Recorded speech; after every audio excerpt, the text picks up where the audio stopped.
भगत जी सत साहिब, थोड़ा समाधान की कृपा करें।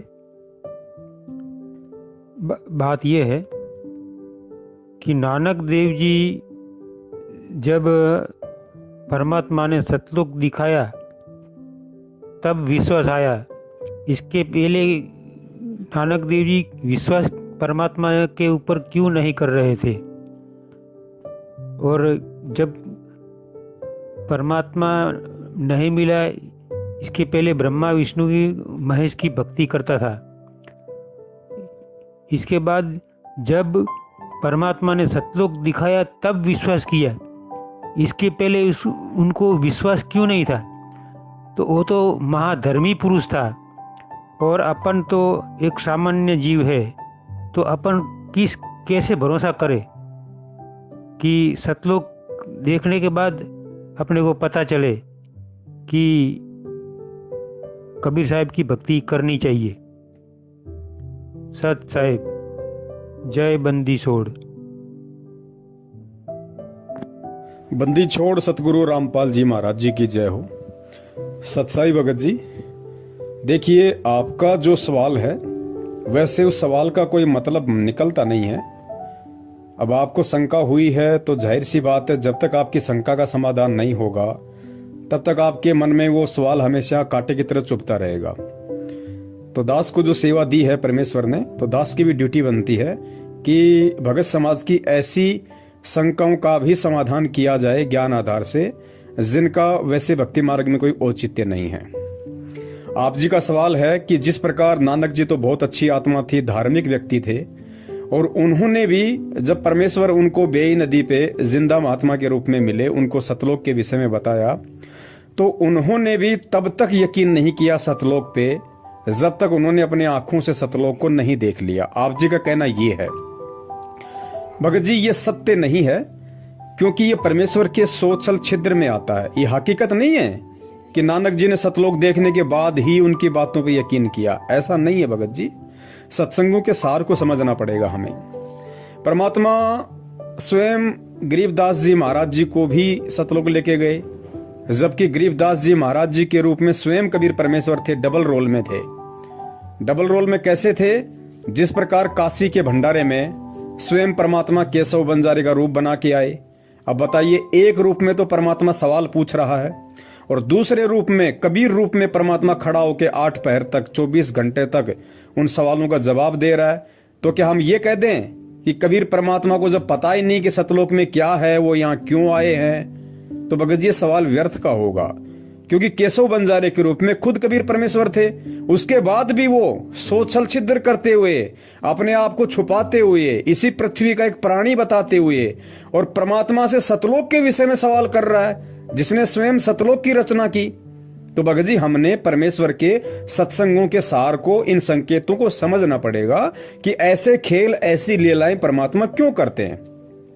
650 साल से लेके आज तक और 650 साल से लेकर पहले के 3 युग, द्वापर, त्रेता और सतयुग में परमात्मा जिन जिन रूपों में आए और जो जो खेल परमात्मा ने किए, जो जो लीलाएं रची, वो भगत जी सारी की सारी लीलाएं, और 650 साल से लेके आज तक जो जो परमात्मा ने लीलाएं की हैं, वो सिर्फ आप और हम सब कलयुग की इस बिचली पीढ़ी में उत्पन्न आत्माओं के लिए की हैं। ये उदाहरण पेश किए हैं ताकि हम समझें, हम परमेश्वर से जाड़ घिसाई ना करें।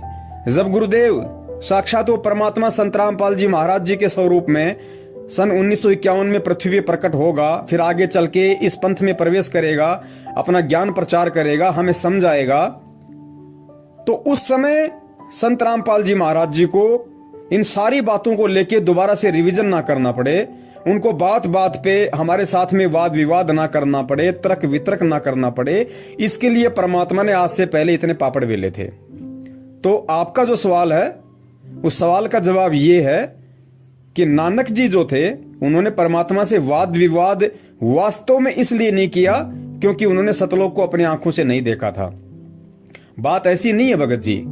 नानक जी को परमात्मा ने प्रेरणा की, मलुकदास जी को परमात्मा ने प्रेरणा की, धर्मदास जी के अंदर परमेश्वर ने प्रेरणा की। ये सारे के सारे जो खेल थे, इन आत्माओं में प्रेरणा करके और परमात्मा ने अपनी मर्जी से उनको सतलोक दिखाया। सतलोक दिखा के फिर वापस छोड़ा, फिर उन सब बातों को साहित्य में लिखा। क्यों? केवल आप और हम आत्माओं को ये यकीन दिलाने के लिए, ये विश्वास दिलाने के लिए कि वास्तव में सतलोक है, वहां पे परमात्मा है, वहां पे सारी सुख सुविधाएं हैं। केवल आप और हम आत्माओं को ये सब कुछ समझाने के लिए, ताकि फिर बात बात पे हर भगत को ये ना कहना पड़े और हर भगत ये ना कहे कि मुझे सतलोक दिखाओ, जब तक दिखाओगे नहीं तब तक मैं मानूंगा नहीं। और भगत जी जिनको दिखाया, क्या उन्होंने मान लिया? हजरत मोहम्मद जी को परमात्मा सतलोक लेके गए, क्या हजरत मोहम्मद जी वहां रहे? इतने सुख होने के बाद भी नहीं रहे ना, क्योंकि उनको ज्ञान नहीं था। बिना ज्ञान के वो सतलोक के सुखों को भी फीका समझ रहे थे।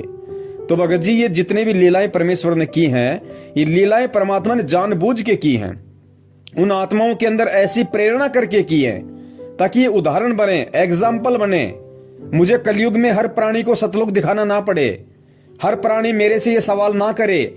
इसके लिए परमात्मा ने पूर्व के समय में उन सभी आत्माओं को पहले सतलोक दिखाया और फिर वो साहित्य में लिख दिया। वो पक्का प्रूफ हो गया कि हाँ सतलोक है, परमेश्वर झूठ नहीं बोल रहे। इन किताबों में, वेदों में, गीता में जो लिखा है वो झूठ नहीं है। वो भगत जी हमारे को यकीन दिलाने के लिए परमात्मा ने ये सारे खेल रचे थे भगत जी। तो हम ये नहीं कह सकते कि नानक जी ने जब तक सतलोक नहीं देख लिया तब तक उनको परमात्मा पे विश्वास नहीं हुआ। ये कहना हमारा गलत हो जाएगा, क्योंकि हमने इसके पीछे के रहस्य को समझना पड़ेगा। इसी को तत्व ज्ञान कहते हैं भगत जी, ताकि हम आज उस परमात्मा से बात बात पे ये जिद ना करें कि मुझे सतलोक दिखाओ, मुझे सतलोक दिखाओ। और दूसरी बात, आपके सवाल का जवाब परमात्मा ने अपने सत्संगों में दे रखा है कि भगत जी हमने विश्वास करना पड़ेगा। अगर हमने गुरु बनाया है तो हमने फिर गुरु के प्रत्येक वचन पर विश्वास करना पड़ेगा। जिस प्रकार गुरुदेव ने बताया कि एक पिता अपनी बेटी का रिश्ता तय करके आता है और घर आके बताता है कि भाई लड़का 6 फुट का है, लड़का गोरा चिट्टा है, लड़का ये नौकरी करता है, इतनी जमीन है, इतने सारा सब कुछ है, तो वो घर पे आके बताता है। तो गुरुजी ने बताया जो समझदार जो लड़की होती है वो अपने पिता से वाद विवाद नहीं करती कि नहीं जी मुझे तो दिखा के लाओ पहले, पता नहीं आप कह रहे हो सच है झूठ है भी या नहीं है, आपने रिश्ता तय भी किया कि नहीं किया, आप झूठ बोल रहे हो सच बोल रहे हो, मुझे तो दिखा के लाओ लड़का और उसका घर दिखा के लाओ।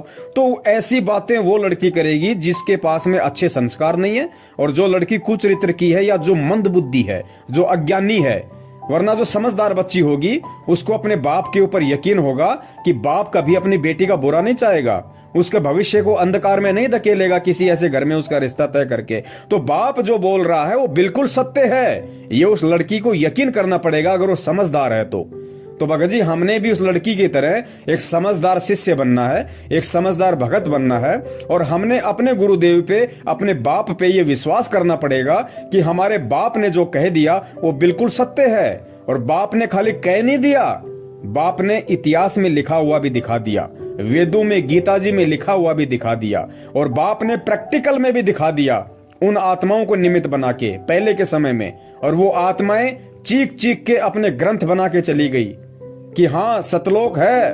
गरीबदास जी महाराज जी ने कहा कि हम देखा सो सांच है और सकल परपंच।